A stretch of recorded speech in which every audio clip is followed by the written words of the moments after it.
Judge Wilson, what's the statute of limitations on a misdemeanor in New York? 1 year.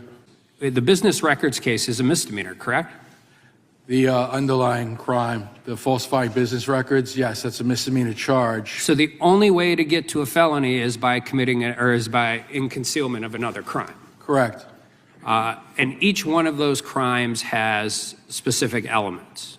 That's right. And you have to prove, in order to get a conviction at trial, you have to prove every element of the crime beyond a reasonable doubt, right? That's just traditionally how this works. That is the right way to do it. So in the indictment, did they put the underlying crime? No, they did not. They only described it as other crimes. Okay. And in the jury instructions, did they put the specific underlying crime?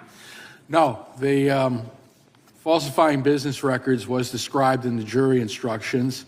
There was some brief description of the New York State election law violation, but there was no description given of the choice of three crimes. There was a description given of falsifying business records, which was pretty ironic because it was falsifying business records to falsify business records. So, and that's also a misdemeanor, right?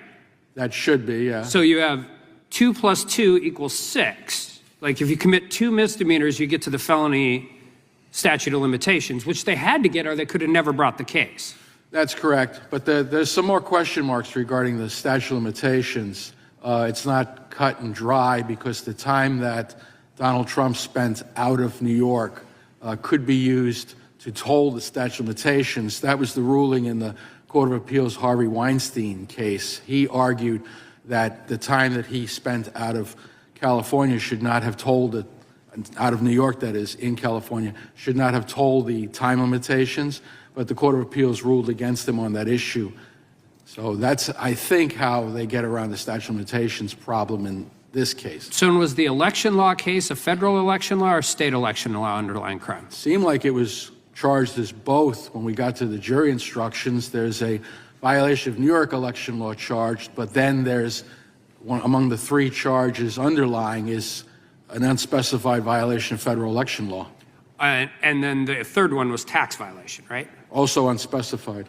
So all 3 of those underlying crimes have significantly different elements of the crime. That is correct.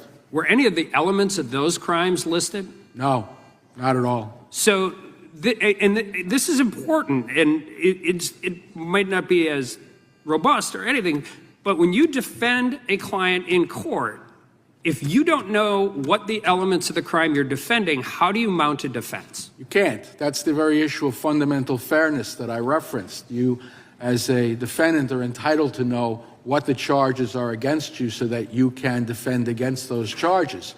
Donald Trump was never made aware of what the extent of the charges were against him until the end of the trial. And the elements of the crime go in the jury instructions. I mean, traditionally, that's how it works. Federal court, state court in North Dakota, state court in Minnesota. I've been in all of these different jurisdictions. You actually get the elements of the underlying crime, correct? Any time that I instructed a jury, I instructed them what the elements of the crime were. And instead, in this case, they got a grab bag.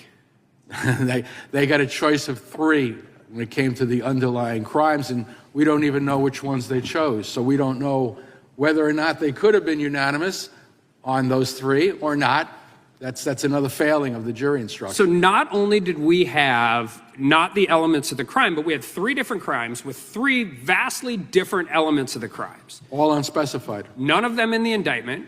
The elements of the crimes weren't in the bill of particulars. Last hearing, I had the bill of particulars waved at me like it was some kind of magic document that flew in here with its own cape. So the statement of facts only describes a series of allegations, a series of actions that it's believed that Donald Trump took. None of them describe any criminal activity. None of them describe any, they don't describe any elements of any crime.